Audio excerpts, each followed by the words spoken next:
Good afternoon, everyone, and on behalf of our Southern Automotive Media Association, SAMA, thank you all for coming, and thanks very especially to Toyota of Southeast for giving us the opportunity to try to get back to normalcy.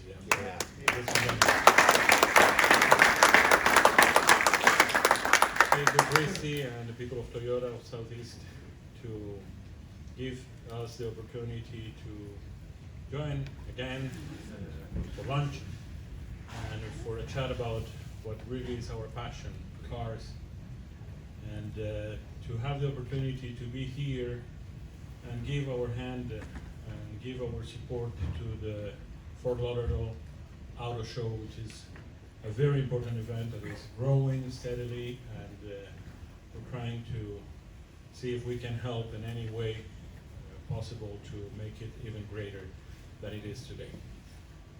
Allow me to introduce Mr. Vice President Daniel Alvarez before I introduce our Secretary, Woody Lassalle. Hi everyone, how are you doing today? Good? Good. Nothing, just want to thank again Christy and the people of Toyota for having the opportunity to be here. And of course, our members, there's a long time we didn't see each other. Thank you very much. Baby? I gotta learn to say that. You gotta work on that, yes. Can you hear me? Yeah?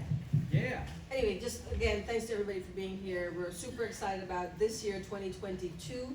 We're looking forward to some great things. This is a great end to the first quarter, and we've got 3 more quarters to go, so hopefully we'll be able to get back as we're all looking forward to a little bit more normalcy. In the interim, outside of today, we do have some gatherings that we have planned at a place called Beat Culture near Miami Airport. It's the 3rd Thursdays of the month. And it's an outdoor facility. It's a brewery, but it's also got really great outdoor parking spaces so we can get together and see one another and talk about the cars that we have with us. Paul, you want to say something? Fourth Thursday. Is it the 4th Thursday? Yeah, I think the 24th will be the 4th Thursday, 3rd, 10th, 17th. Is it the 4th? Okay, the 4th Thursday. You're right. Thank you. Corrected. But do pay attention to the message that you all get from the president to the organization about what's coming up and what's happening, and keep us informed with what's going on with you so we can include that information in the newsletter or the messages that go out as well, so we do stay in touch. And in between all of that, we've talked about this, and our president agrees with all of us as well, that in between getting together, you know, we all have each other's information, our contacts, so reach out and talk to one another as far as members are concerned, check on each other, and that keeps us connected as well. So again, thank you all for being here. I'm looking forward to a great afternoon. Thanks. Thank you, Woody. Thank you, Daniel. And this is what we have from SAMA. Marcelo is not with us today. Marcelo is in California working as usual. So next time we see him, he's going to give us some information about our finances and what we can do to improve them. But now, without any delays, allow me to introduce Christy Caliendo from Toyota of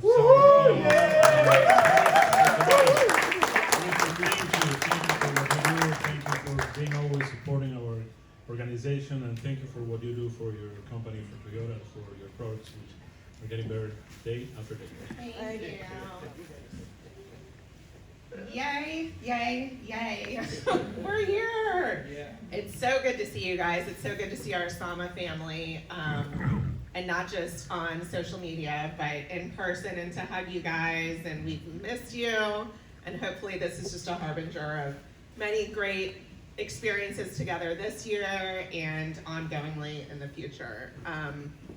So we have quite a team with us here today. I wanted to make sure that I introduced everyone, but everyone was so excited to be here that, you know, our team kept growing and growing. We have a really great presentation for you today that talks about Toyota's electrified future and some other cool tools we have in our tool belt or our toolbox, depending on who you are. So our team, most of who are back here, we have Jacob Baker, Piero Valverde, Dan Wilder, Brock Turner, Mike Esposito, Alex Norori, and then my team, Lauren Fike, and brand new to our team is Demi Backett-Sellos. She does our social media, so we're super psyched to have her on board. And then we're lucky to have with us here today our Toyota partners from the Smart Path team, Zach Emmaheiser, John Beaumont, and John Myers. So once you see the presentation, you might have lots of questions for them afterwards. But without further ado, I don't want to steal anyone's thunder. I'm going to call up Alex and Mike, I think, or are you guys? Oh, Jacob. No, wrong information. Alex and Jacob to tell you all the exciting things that we're going through right now.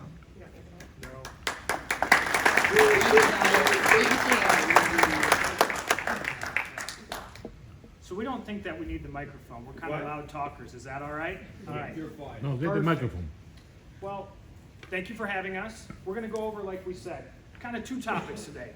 First topic we're going to take a little look at is going to be electrification and how Toyota's the electrified leader. Do a little bit of a breakdown on electrification 101. What does it mean to be electrified? And some of the couple different options that Toyota has. How Toyota leads today and what Toyota is doing for the future. After we focus a little bit on Toyota and electrification, we're going to pause and take a look at the customer experience, how they go about buying a car with a new tool or platform that Toyota's put out there called SmartPath, and how customers are able, makes it a more transparent, easier experience for a customer to go about purchasing a vehicle, because we all know how many of us in this room enjoy buying a vehicle. Enjoy the process, I should say, at the dealership. We all love vehicles, that's why we're in this room. But it's typically, right, 2, 3, 4 hours at a dealership, half a day, a whole day. How do we take and use some things to our advantage to be able to speed that up and give you a more transparent experience? I know here when we take a look, I'm going to use, I think I got a little bit of a laser pointer here. Back in 2017, Toyota announced its Global Environmental Challenge 2050, where they're going, what they're trying to do as they move and push towards the future. In that, when we take a look, we introduced Prius back in 1997, right? Then we had fuel cell vehicles in 2014, and where we continue to go by 2025, Toyota will have an electrified version of all their vehicles. We'll have an electrified vehicle version of any one of its models, and that could be over a couple of different ways, be it hybrid, be it a battery electric vehicle, be it a fuel cell vehicle. So Toyota is taking an approach where not a one size fits all, but really customizing to the individual end consumer what they're looking for. And as we look towards the future, it's constantly evolving as we take a look at what EV looks like, but by 2050, as we continue to push forward, 80% of Toyota's sales will be electrified in some way that we're seeing. 80%, of which this is again a constantly evolving number, and where it looks right now, combination of fuel cell and battery electric vehicles making up roughly 20%, so 1 out of every 5 by that time frame. Of course, it takes time to get there, and investing in all the infrastructure and all the technology that goes along with that. To conceptualize that from a numbers perspective, that's saying by 2050, by 2030, 80% of their global sales will be electrified. That will be electrified making up 8 million, zero emissions vehicles making up 2 million, and then when you see ICE vehicles, that's going to be your internal combustion engines, what we traditionally think of as gas vehicles, making up 2 million of those sales as well. Just wanted to give you kind of an idea of where Toyota's going. So what is electrified? Well, if you're thinking Toyota, electrification means not a one-size-fits-all approach. It means adding alternative powertrains to existing vehicles, introducing new vehicles with alternative powertrains. Toyota has a rich history of electrification. They started prototypes of hybrid technology as early as 1975. And as Jacob alluded, we've been introducing hybrid vehicles in the US market for a very long time. So when you consider electrification, that one-size-fits-all approach is really it. Everybody has a different need, everybody has a different preference, and Toyota can deliver something for everybody. Everyone can look at Toyota to find how to fill that need. So there are several vehicles and there are segments of electrification that Toyota is currently in. The most common is your hybrid electric vehicle. Now, this is your hybrid, as we all call it. It shares a battery, electrical power plant, a motor, and a generator, plus the internal combustion engine. That's what we're all used to. But plug-in hybrids, Toyota's had for a while, and are becoming more popular every single day. It offers the customer best of both worlds.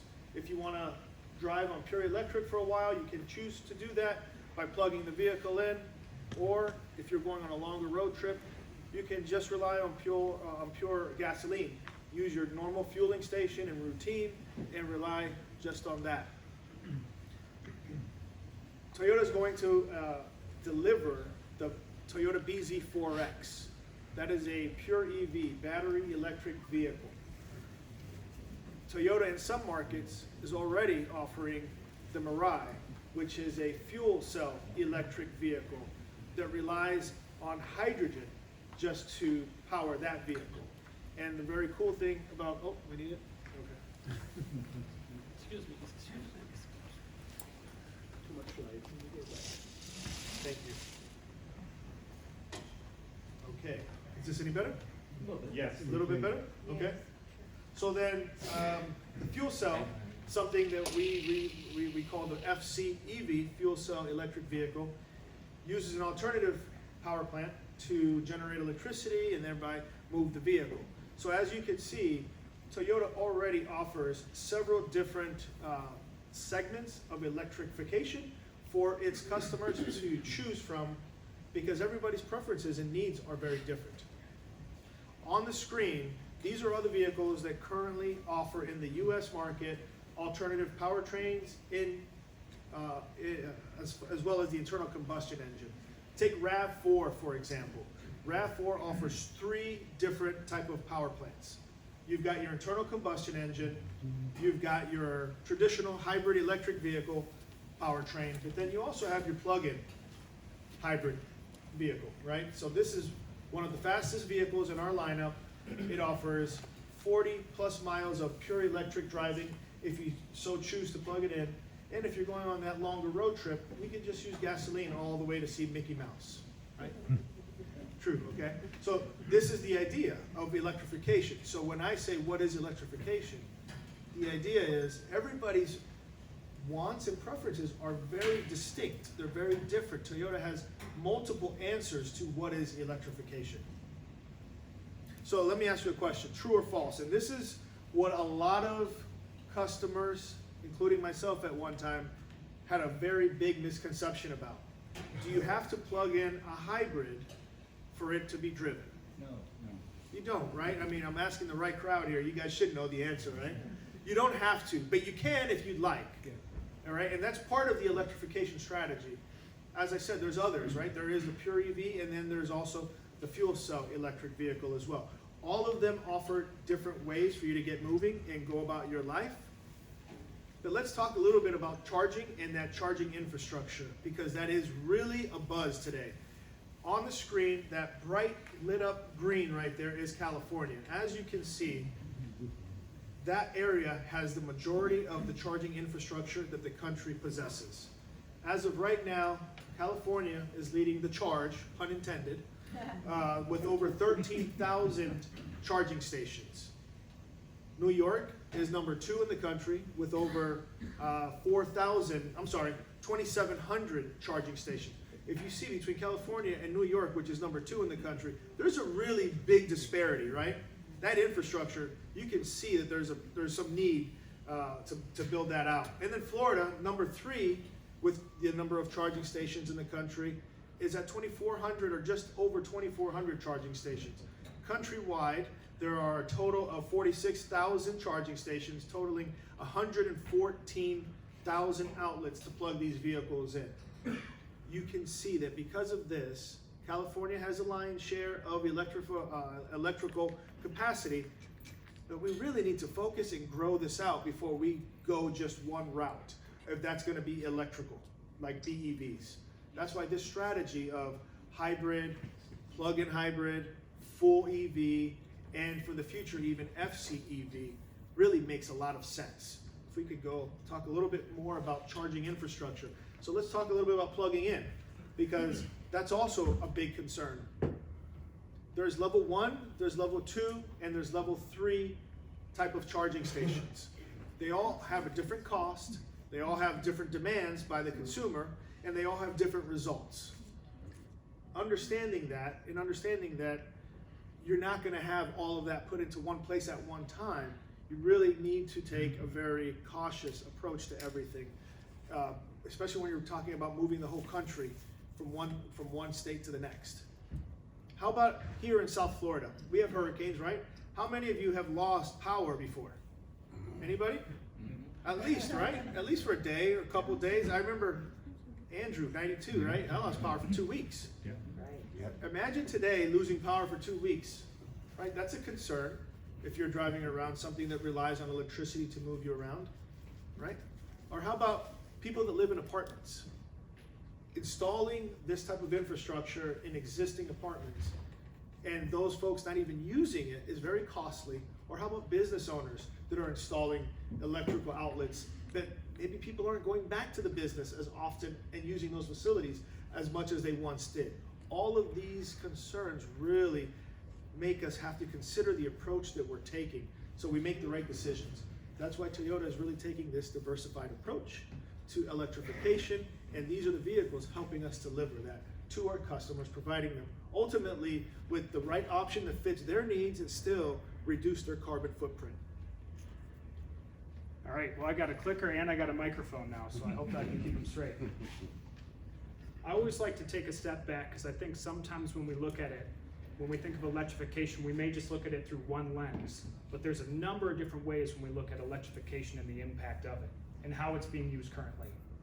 So I always mentioned earlier how Toyota is the electrified leader. I think it's funny to step back, take a look at the original Prius. I don't know if I'd be caught driving that personally, but times have changed for the better, right? And we take a look at what that might look like today and how Toyota has been the electrified leader for the last 20 years. When we put that into action, I thought this was a really impactful quote, which is why I wanted to read it for you. Over the last 20 years, Toyota has led the way with more electrified vehicles on the road than all other manufacturers combined. All other manufacturers combined does not equal what Toyota has put out there over the last 20 years. This investment and the new vehicle lineup, as we talk about continued investments, the BZ that Alex mentioned, allow us to continue to work with electrification, expand our portfolio to around 70 models globally by 2025, and meet the needs of our customers while we accelerate towards carbon neutrality. So taking that diversified approach. Again, I think it's funny to take a look at the original Prius ad that's up there. It's part of the worldwide commitment Toyota has to environmental responsibility. The world's first gas-electric hybrid car. So this was back right when Prius was announced. And now it's just become more and more center stage electrification.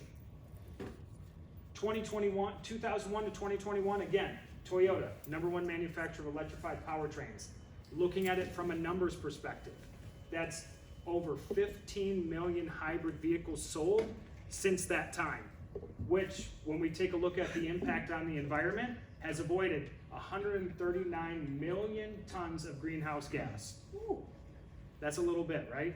I don't know how to measure that, but when I think of a ton and I have to put that on there, that is quite a bit. And we've done that, again, taking a look. Alex mentioned hybrid, plug-in hybrid, fully electric, and hydrogen fuel cell. In the US today, Toyota has over a 40% share of that alternative powertrain vehicle market. And when we really focus on where that size is, looking at hybrid, Toyota has over a 60% share of the hybrid and plug-in market as well. And when you look at just last year, 1 out of every 4, 25% of what Toyota sold here in the US was electrified, was part of that electrified component. 583,000 vehicles, and that's larger than the other manufacturers that are in the US, and it makes up 25%. And when you look at that as a year-over-year basis, that's an increase of a little over 73% versus prior year as we continue to push towards that future.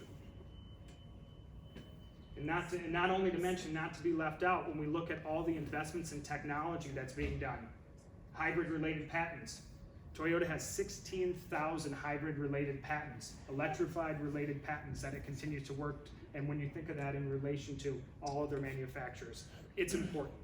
It's important to everything that we do and where we're going. So you'll hear the slogan further, which is some of our Prius vehicles. Then you've probably started hearing faster, which could be a plethora of our electric and sports car type of related vehicles. But now there is the stronger. So further, faster, stronger. That is the newest implementation of hybrid technology to hit the US market. It's going to land here sometime this year with the release of the hybrid Tundra. Customers are going to experience a truck with an electrified powertrain that gives them much more horsepower and torque, and it's something that will excite the Tundra customer to get behind the wheel of this new electrified powertrain. Again, just another spoke in the wheel, if you will, that Toyota has going for itself in this diversified approach. So that was a little bit about today. What about tomorrow? Where are we going? That's what's important, right? That's the question that every manufacturer is asking themselves and what we're asking ourselves as consumers. So what's Toyota doing in that space? I always am kind of shocked when I step back and look at this, and for many of you that have sat in this room, this is probably not a new stat for you, but every single hour in the day, Toyota spends $1 million in research and development. Roll that up into a year, that's $8.7 billion a year, pushing forward. If we look at that by the end and by 2030, that'll be $70 billion invested, of which the majority of that and a huge portion of that is earmarked for continuing to push forward and what other technologies need to be developed and refined as it pertains to the entire electrified portfolio that Toyota has. It's a few dollars, right? It's a few.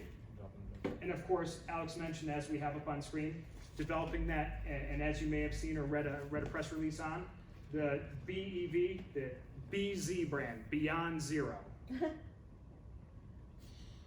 Something else that hits closer to home. In order to be able to deliver that technology, you have to have manufacturing plants. And what is Toyota doing in terms of investing in the country and investing in people to be able to make this happen?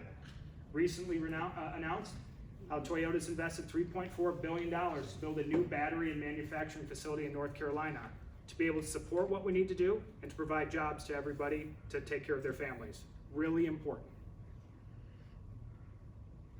And of course, as we take a look at Toyota's strategy, they're never going to walk away from the cornerstones being safety, quality, long service life, reliability, affordability. When we take a look at electrified options, typically they're a little bit more on the expensive side when you do it compared to just a traditional gas vehicle. How do we work through on making that technology more widely available while bringing that cost down, making it affordable for the everyday consumer? And delivering that high level of performance, as Alex mentioned earlier, it's not a one-size-fits-all. What's the customer need? Is for Tundra, is towing important, making sure that the vehicle's strong enough for you, Mr. and Mrs. Customer? Or if fuel economy, we take a look at the gas prices as they are right now, is it about distance? What is your need, Mr. and Mrs. Customer? We're going to design it to make sure that we're taking with you in mind at the forefront. So on the screen is a vehicle that is available today. It's called a Mirai. The word Mirai literally means future, and the word Prius means the past or prior, right? So what you're looking at here is the future. FCEV, fuel cell electric vehicle. It is for sale in certain markets of the country as we speak. What's really neat about this vehicle, it uses one of the most abundant resources available to us called hydrogen. And it emits water out of its tailpipe. And it's an electric vehicle. So it does a lot of different things, and it's already in production. And because it's in production, Toyota has used the fuel cell electric vehicle powertrain and lent it to heavy machinery, such as the transportation sector. As a feasibility study, we're currently using that technology with large semis. I mean, think about it. where does most of the pollution come from on the highway? Is it really just the small car, or could it possibly be the larger vehicles that are going through and in and out of all the interstates, producing a lot of emissions, right? So currently, Project Portal is looking at applying the fuel cell electric vehicle power plant to that high emission transportation vehicles, because it is very scalable. It has the capacity to drive up to 80,000 pounds of gross vehicle weight. Refueling time is just what we're used to today, so there's not the inconvenience of having to plug in or change a battery for a very long time. So it really does offer us a peek into the future of what we could potentially do with this technology, all the while we do have customers in California that are currently using this vehicle, and they rave about how good their vehicle is and how much they do like the vehicle. But in closing, I'll leave you with a quote from Gil Pratt. He's the chief scientist for Toyota Motor Corporation. He's also the CEO of the Toyota Research Institute. So his belief is that the fastest way to lower greenhouse gases in the transportation sector is to offer drivers lower carbon choices that meet their needs at every single price point with multiple powertrains. This way we can put more people in cleaner automobiles across North America to have the greatest near-term impact on total carbon emissions. On the screen, you'll see all of the vehicles that are currently offered or about to get offered here in the US market that offer not only the internal combustion engine, but alternative powertrains as well. Any questions about that? Pretty powerful picture when you take a look at that product depth and breadth. Yeah, question. I have a question. I'm not going to deny the fact that Toyota has been a leader in terms of electrified vehicles, particularly hybrids. But I would like to understand why Toyota doesn't have one single fully electric vehicle in the showrooms as of today, like many other of your competitors, foreign and domestic. They have fully electric cars selling to customers, and we're still waiting for that one from Toyota. So today's presentation illustrates to you the approach that Toyota takes to electrification. That's really the answer. That's why. Everything is laid out and going according to plan. You will see the BZ4X, which is a battery electric vehicle. As well as more coming in the future as well. Right. Who's first? Yes. Yes, I read about a week ago that Toyota and Yamaha are working in a new engine, combustion engine, that will burn hydrogen. Do you know anything about it?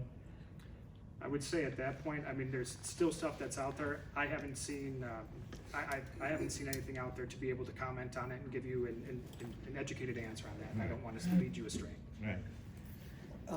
You guys talked about the cost of for consumers. It's higher to go through electrification mode, and considering the customer of the future, your millennials and those coming, they're very, very aware and concerned about these issues, but face a challenge of getting into one themselves. Sure.